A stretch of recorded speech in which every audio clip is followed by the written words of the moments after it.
Welcome back to the J.F.K. channel. I appreciate it. You could have been anywhere in the world, but you're here with me. All my super thankers, I appreciate it. All my people that signed up to Fuckery Donuts, welcome. Fuckery Donuts is now open. See, in this episode right here, part 10, we're going to talk about Julie. We're going to talk about Jen, and we're going to talk about Higgins, of course. Wow. Read between the lines. Yeah.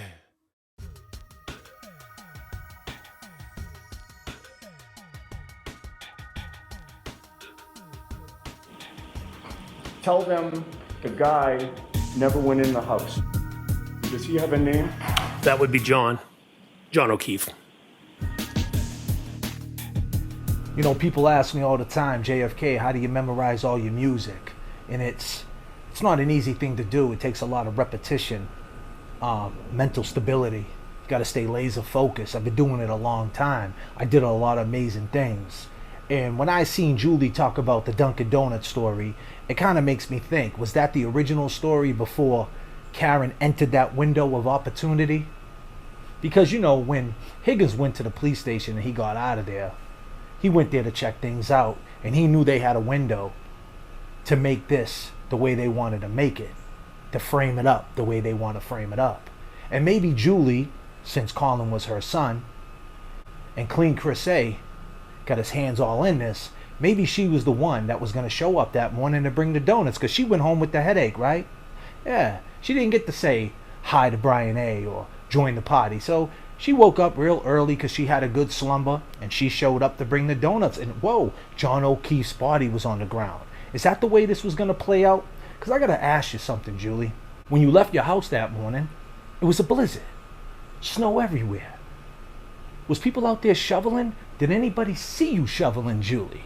Did Colin come out and help you shovel the walkway? Was your car parked on the street?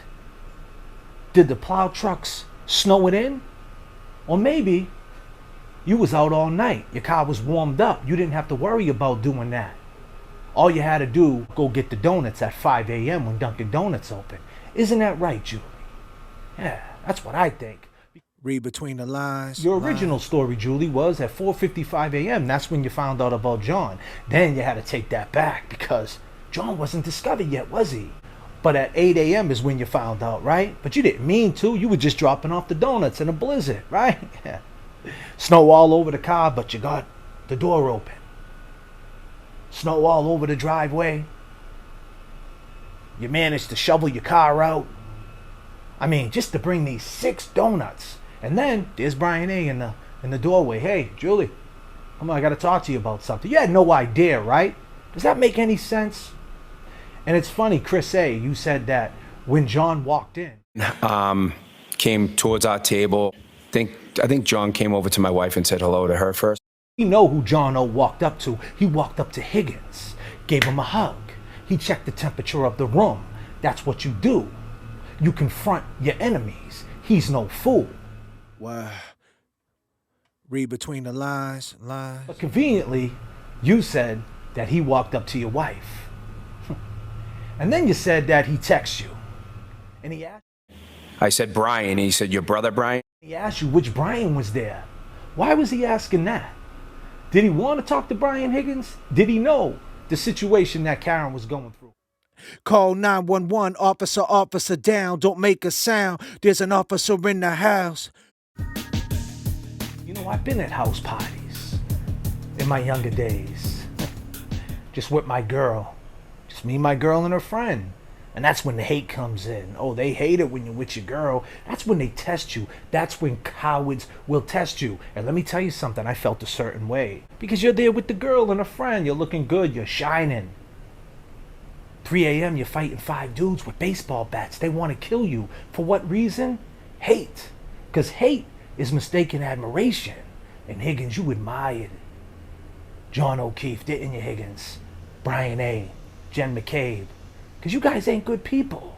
You hated the fact that he was a Boston police officer when his sister went down, God bless. Her husband, he stepped up. You couldn't do that, no. You guys are too into yourselves.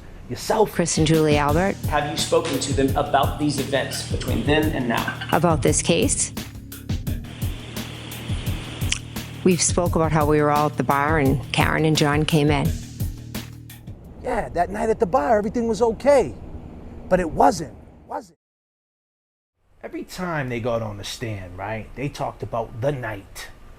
That night, it wasn't really a night, was it? It was 1 hour. Wow.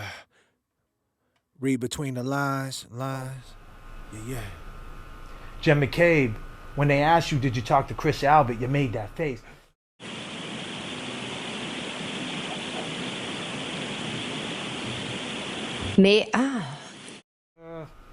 You backed up because you was on script.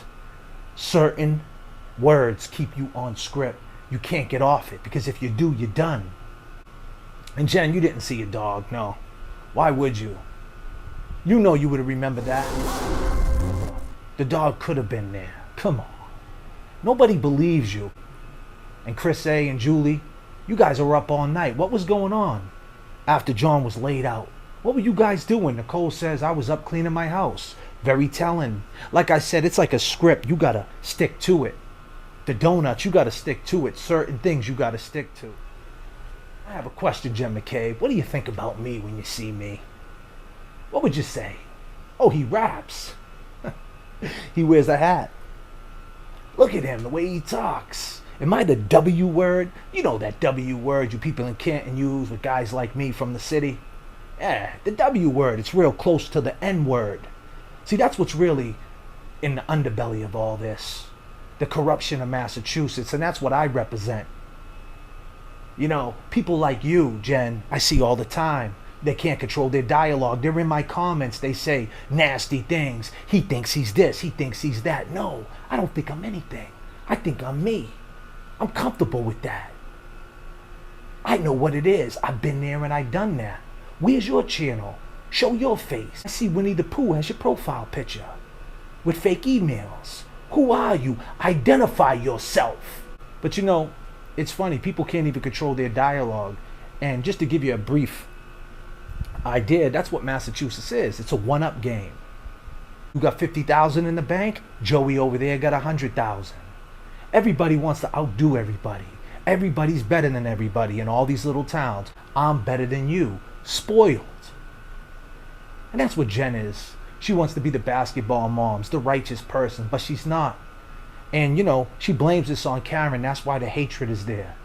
If Karen didn't talk to Higgins and rub these pit bulls the wrong way, Brian A. and Higgins, then John wouldn't have got into that fight that night. It's all Karen's fault. An odd manner because of being psychologically unbalanced is a lot different than what I knowingly did. I escaped. But an inmate that's having a psychotic episode and as a consequence of that behavior is put into DDU, something's very wrong with that. You know, that I have a problem dealing with. This line of business is kind of paramilitary, being like a police department. That's the old Walpole State Prison, right? That place was a shit show. You know, the county that Beverly is from has Walpole State Prison. Well, it did. So she used to go up to these state prisons. And what she's seen gave her a crazy mindset. And like I said, I'm not trying to knock her. There's DAs, there's lawyers, there's judges, and then there's guys like me. And this is what's in Beverly Cannoni's mind. This is what she can't unsee. Them dirty courthouse basements, them dirty prisons. And for some reason, it just made her feel a certain way. The system will do that to you. The system that she believes in is raunchy like that, dirty like that. She don't want to believe it. Criminals like those people in Walpole and Norfolk, she don't want to believe it. Shirley Max, where she sentenced guys to, she don't want to believe it. But Beverly, believe it. I understand you want to believe that the state police are not lying. This is not an assault of words on Beverly Cannoni, because honestly, the woman been through a lot. And I do respect her, but I'm just calling her out. Everywhere you go, there's people like me that know the truth. It doesn't add up. And until someone can show me the curve and the swerve,